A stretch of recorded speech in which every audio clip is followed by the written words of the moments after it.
আসসালামু আলাইকুম। যে যেখান থেকে দেখতেছেন, এই যে দেখতে পাচ্ছেন, এগুলো হচ্ছে কামরাঙ্গা। আমি আজকে কামরাঙ্গা দিয়ে এই পাঙ্কাশ মাছ কুচাই আমি মরিচ দিব, ঠিক আছে।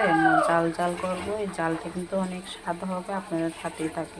এই যে দেখতে পাচ্ছেন, আমি এগুলা দিয়ে তারপরে হচ্ছে এই কামরাঙ্গা এগুলো আমি লম্বা লম্বা পিস করে নিচ্ছি, কেননা এগুলো জারে দিব এক পিস, আর মরিচগুলার তরকারিগুলো দিব, আর বাদ বাকি এগুলো আমি সব কিছু কেটে নিয়েছি। আপনারা যে কোনো মাছ দিয়ে এভাবে খেয়ে দেখিয়ে জাল জাল করি, অনেক স্বাদ লাগে।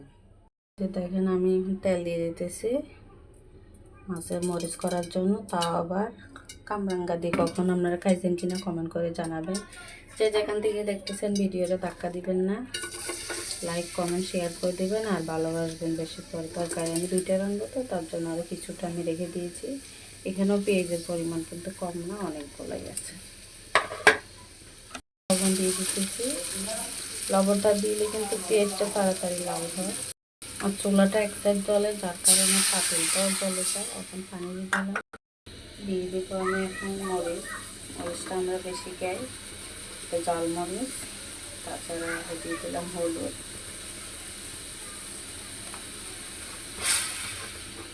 রসুন বাটাটা দিয়ে নেই, মনে ছিল না, এখন দিয়ে দিলাম। মশলাটা উপরে উঠে গেছে, এই পর্যায়ে আমি কামরাঙ্গাগুলো দিয়ে দিব। রান্নাগুলো কষানো হয়ে গেছে, এখন আমি মাছটা দিয়ে দেবো এটাকে। এগুলো কিন্তু আমি উঠাই রাখছি, এগুলো আমি নামানোর একটু আগে দিব। এই পর্যায়ে আমি এগুলো দিয়ে দিব কামরাঙ্গাগুলো, এগুলো কষায় রাখছি, মানে এগুলো আগে দেওয়া থাকে, এগুলো গলেছেই তো।